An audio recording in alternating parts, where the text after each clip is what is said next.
이 발제를 준비하는 과정에서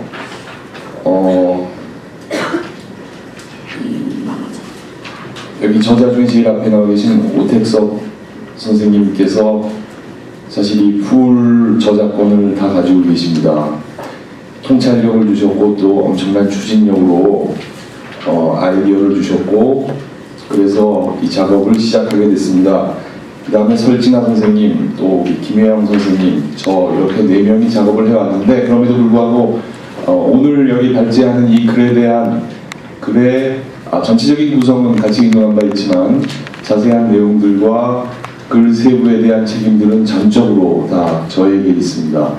조금 더 제가 부지런했으면 미리 글을 써서 충분히 논의를 하고 오늘 이 자리에 있었으면 좋은데, 오늘 이 자리부터 다시 이 내용의 토론을 여기 계신 분들과 아울러 특히 오택석 선생님, 설진아 선생님, 김혜영 선생님 같이 시작하는 자리로 삼았으면 좋겠습니다. 심지어는 같이 이 아이디어를 공유하는 선생님들 사이에서도 여전히 합의되지 않은 개념들, 또 일치되지 않는 생각들의 여지가 여전히 있습니다. 그래서 또 토론이 재미있을 것 같고, 그 중에 하나는 사실이라고 할까, 진실이라고 할까. 진실이라고 제가 제목을 붙인 건 전적으로 제 주장입니다. 얼마든지 타협할 의미가 있습니다. 사실일까 진실일까에 대한 논의, 트위터가 SNS일까 아니면 소셜미디어일까에 대한 논의, 또 무엇을 정말 누구를 체킹할 것이냐, 누구를 검증할 것이냐에 대한 문제, 정치인이냐 혹은 언론이냐 혹은 SNS냐에 대한 이야기 역시 논쟁의 대상입니다. 또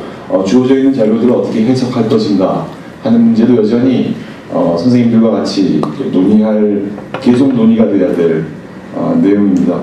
어쨌건 저는 진실이라고 이름을 좀 과감하게 붙였습니다. 영어로 팩트 체킹이라고 되어 있는데 통상 사실이라는 게 맞습니다.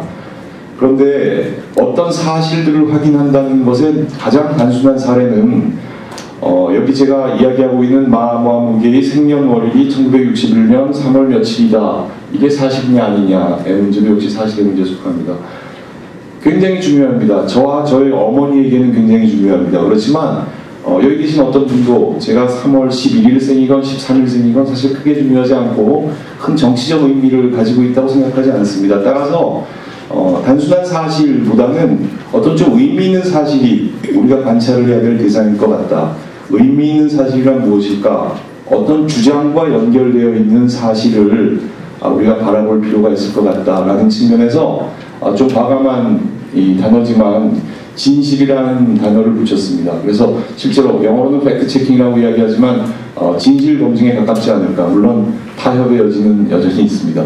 누구를 분석할 것이냐, 특히 정치와 관련해서 제2주제인 정치 저널리즘과 엮여져 있는 문제이니까 검증해야 될 대상은 제일 먼저 정치인과 여론 지도자들입니다. 영향력 있는 인사들입니다. 어떤 이야기들이, 어떤 주장이, 어떤 사실을 근거로 이야기한 것일까에 대한 검증입니다. 두 번째는 그 이야기를 옮겨 담고 있는 언론이 혹은 의도적으로 혹은 비의도적으로 관거의 문제로 인해서 그냥 확인되지 않은 진실들이 진실이 그냥 유통되고 있는 부분은 없느냐, 분명히 중요한 관찰의 대상입니다. 세 번째 대상이 사실 SNS의 문제인 것 같습니다. 트위터 혹은 팟캐스트 혹은 체인 이메일, 블로그에 있는 정보들이 사실 순차적으로 보면 그 다음 검증의 대상인 것은 맞습니다.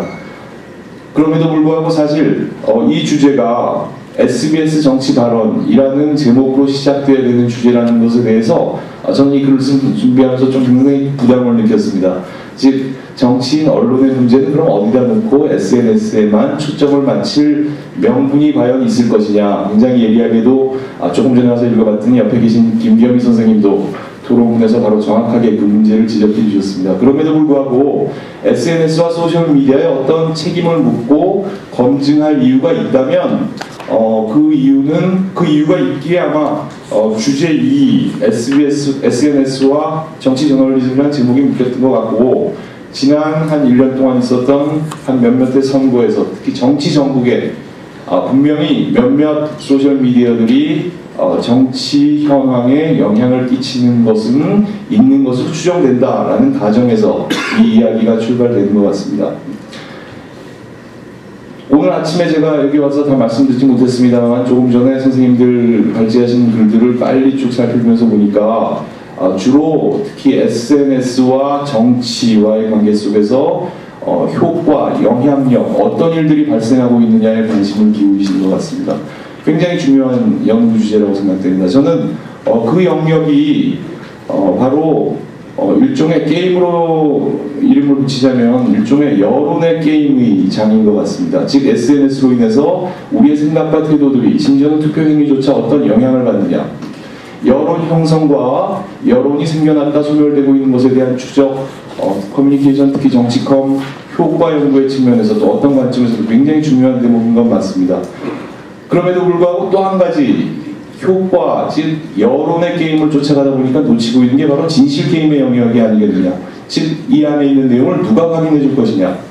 물론 SNS를 통해서 유통되고 있는 정보들도 심각한 명예훼손의 경우에 소송이 제기됐을 때 아마 바로 뒷발제에서 발제해 주실 주요 내용이겠습니다만 분명히 시시비비를 가릴 수 있는 여지가 분명히 있습니다. 그렇지만 직접 피해자가 명예훼손 소송을 하고 마지막 대법원까지 가지 않는 이상 실제로 많은 사안들은 아유 이게 사실인가 사실이 아닌가라는 그냥 그 궁금증 속에서 그냥 사라지기 쉬운 주제들일 수 있고, 그럼에도 불구하고 정치 현황에 큰 영향을 끼친다면 관심을 가지고 살펴봐야 되지 않을까라는 문제의식에서 출발했습니다. 오택선 선생님께서 늘 가끔 최근 해주시던 말씀에서 꼬리에 꼬리를 물다가 지난 4월 8일부터 12일까지 저 개인적으로 잊지 못할 미국 여행을 한번 했습니다. 지금 오택선 선생님 저 뒤에 와 계시더군요. 참 굉장히니까 온 선생님 모시고 미국에 좀 다녀왔습니다. 자비로 다녀왔고요. 워싱턴 DC에 가서 소위 그 방문의 목적은 굉장히 순수한 미국의 3대 팩트 체커들이 있다는데 이 사람들을 일망타진하자라는 소박한 연구 목적을 가지고 선생님과 한 4, 5일 미국에서 소위 필드워크를 하면서 자료도 모으고 재미있는 인터뷰도 하고 또 감을 많이 잡도록 노력을 했던 시간이 있었습니다. 조금 전에 드린 말씀이 대개 서두의 이야기들이 다 지나간 것 같고요.